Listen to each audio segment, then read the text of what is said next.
if I have to say who I am a student of peace. Some people say I am an ambassador of peace, international ambassador. I don't claim them, I don't dare to claim them, but I want to remain a peace, student of peace and a peace dreamer. Wherever I go, I dream of peace, and wherever I go, I learn the message of peace from the countrymen that I visit. At which point in your life did you decide that this is what you wanted to do? Well, I came to America in 1964. That was my final decision to come and be of service not only to America but to the Western world. And I have been doing that since that time. I have been praying, meditating, offering my peace prayers at the United Nations. This has been going on for the last 27 years, and I have been visited many countries with the same hope and same mission, same purpose. Why the western part of the world? Do they need more help in the western part of the world? Oh no, as I said before, I am a man of prayers and a man of meditation. So when we pray and meditate, we get inner messages. Either we call it soul or God, somebody, the inner guide, tells us, prompts us to do certain things. So I was commanded from within, deep within, to come to America. So it is not an act of whim, but it is from my prayer life I got this inner message to be of service in the West. And if the same inner pilot asks me to go and be of service to India or in the Eastern world, I will be more than happy to abide by the dictates of the inner being. Tell me this, I assume you began in India. You were born in India, studied in India. Could you tell us a little bit about your background and why you came here?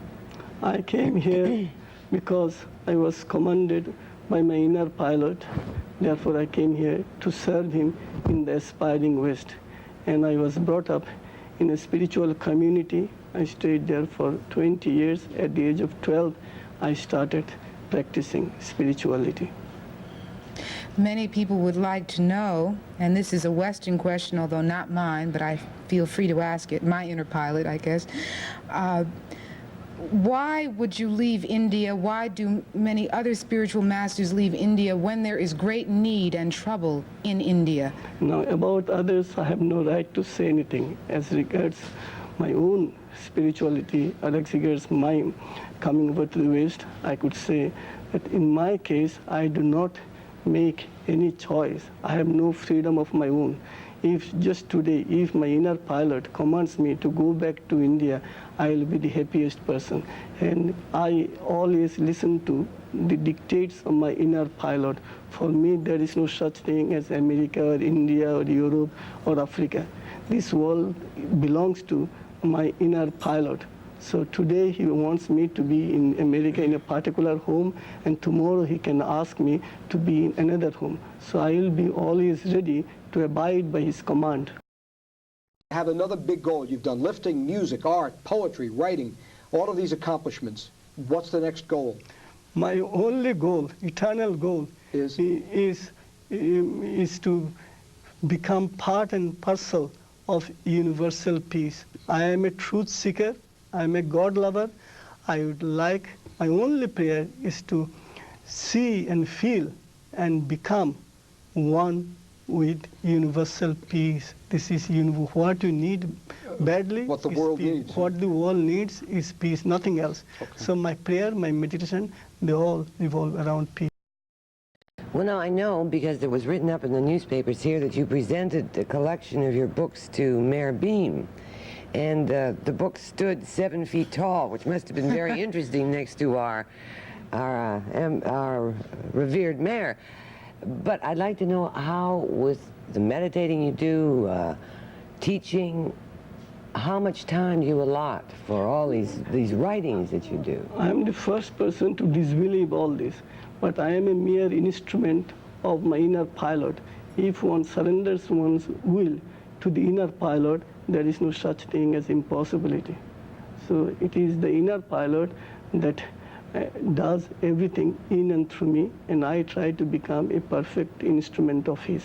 But do you allot different times during your day to accomplish certain tasks? No, I have no set schedule. No. Well, I entirely depend on his will. This moment he will ask me to do something, and the next moment he will ask me to do something else. There is no hard and fast rule in my life that I shall have to devote a few hours to this. Of course, I have to go to various places and I run centers. That I have to do it at a proper time schedule. But when it is a matter of composing songs or writing or painting, I have no fixed schedule. That brings us to the point. I noticed that you brought a musical instrument with you. Could you show it to us and tell us what it is and perhaps play something? Thank you.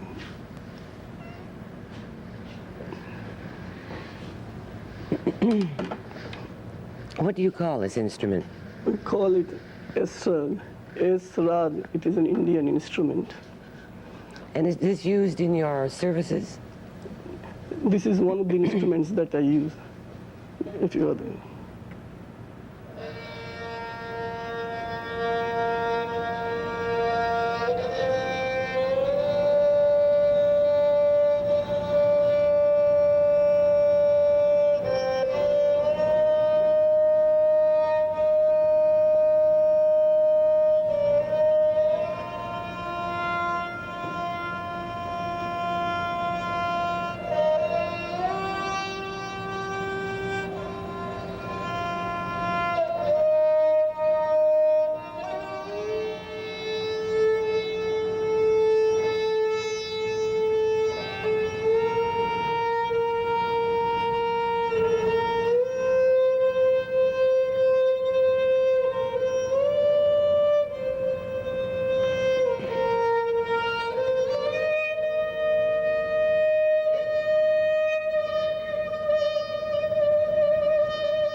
I believe you also paint.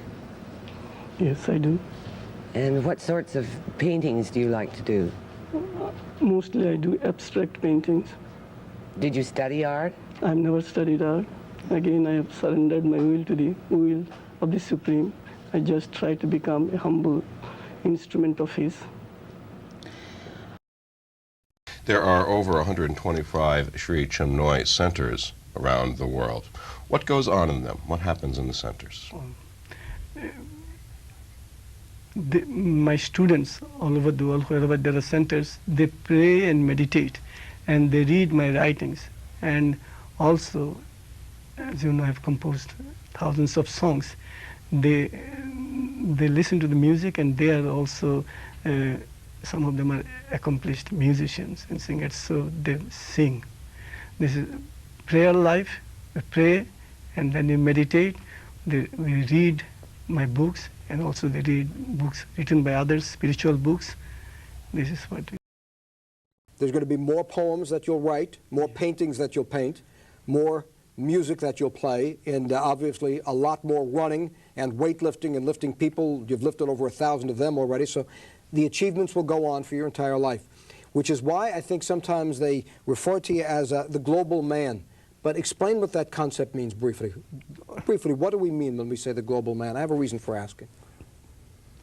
According to me, a global man is he whose aspiration heart cries to God the Creator for the oneness joy of God the creation. You and I are God the creation. We are God, but we are God the creation. And then there is somebody else who is God the creator. So God the creator and God the creation must go together. We are praying to God the creator to give us the feeling of oneness.